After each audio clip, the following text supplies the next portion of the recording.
السلام علیکم ورحمۃ اللہ وبرکاتہ۔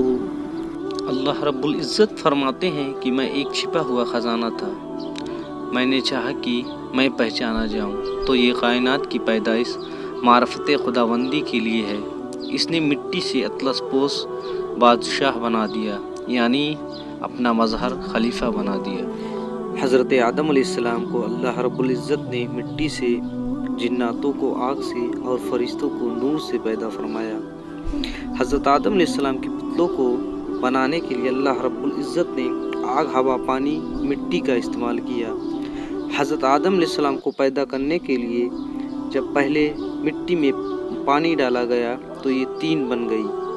تین کے معنی تر یا بھیگی مٹی، اور جب اسے گوندا گیا تو وہ لیسدار ہونا شروع ہو گئی۔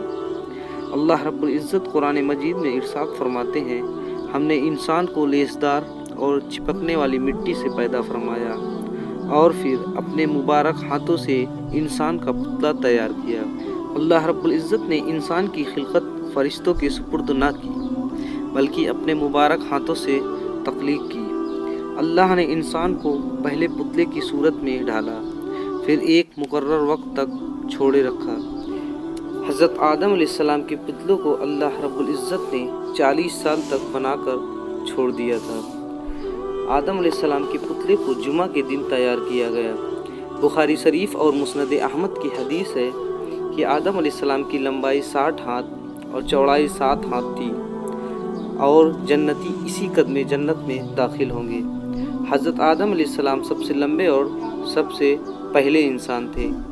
صحیح مسلم اور مسند احمد کی روایت میں ہے، اللہ رب العزت نے آدم علیہ السلام کو پیدا کیا تو اسے اپنے منشا کے مطابق کچھ عرصہ اسے ڈھانچے کی صورت میں چھوڑے رکھا۔ ابلیس اس کے ارد گرد چکر لگانے لگا۔ اس نے دیکھا کہ وہ پیٹ والا ہے۔ وہ سمجھ گیا کہ یہ مخلوق اپنے آپ پر کنٹرول نہیں کر سکے گی۔ اللہ رب العزت نے آدم علیہ السلام کو مٹی سے بنایا اور پھر اس میں روح پھونکی۔ اس کا ذکر احادیث میں موجود ہے۔ جب ان میں روح پھونکی گئی اور روح جیسے ہی سر کے اندر داخل ہوئی، آدم علیہ السلام کو چھینک آئی۔ فرشتوں نے حضرت آدم علیہ السلام کو کہا کہ الحمدللہ کہو، تو آپ نے الحمدللہ کہا۔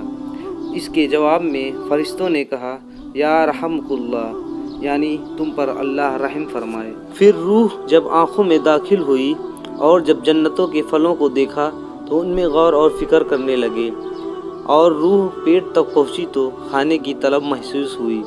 ابھی روح ٹانگوں تک پہنچی نہیں اور کھانے کی طلب ہونے لگی، اور آپ اٹھنے لگے تو آپ اٹھتے کیسے؟ نیچے تو روح پہنچی ہی نہیں تھی۔ تو اس پر اللہ رب العزت نے فرمایا، انسان بڑا ہی جلد باز ہے، انسان میں صبر نہیں۔ دوستو، جب حضرت آدم علیہ السلام نے پہلے اس زمین پر قدم رکھا تو اللہ رب العزت نے انسان کو دنیا میں بھیجنے سے پہلے انسان کو زندہ رہنے کے لیے تمام سامان پیدا فرمائے، جیسے ہوا، پانی، آگ، مٹی۔ یہ انسان کی بنیادی ضرورت تھی، اس کے بغیر انسان تو زندہ نہیں رہ سکتا۔ انسان کے جسم میں قوت پیدا کرنے کے لیے اللہ تعالیٰ نے پھل، پھول، میوے، پودے، ہرے بھرے درخت پیدا فرمائے۔ اللہ تعالیٰ نے انسانیت کو سیدھی راہ دکھانے کے لیے بہت سے نبی اور رسول بھیجے، جن کی تعداد 1,24,000 ہے۔ البتہ چند انبیاء کرام کا ذکر اللہ رب العزت نے قرآن مجید میں اور رسول اکرم صلی اللہ علیہ وسلم نے احادیث مبارکہ میں عرض فرمایا ہے۔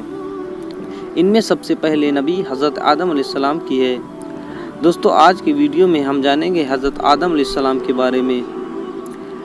حضرت آدم علیہ السلام کے تخلیق سے تقریباً 2000 سال پہلے اللہ تعالیٰ نے زمین پر جنوں کو آباد کیا، لیکن جناتوں نے زمین پہ فساد پھیلانے اور آپس میں قتل غارت کرنے لگے، تو اللہ تعالیٰ نے فرشتوں کی ایک جماعت بھیجی کہ جاؤ انہیں مار کر سمندر اور جزیروں کی طرف بھگا دو۔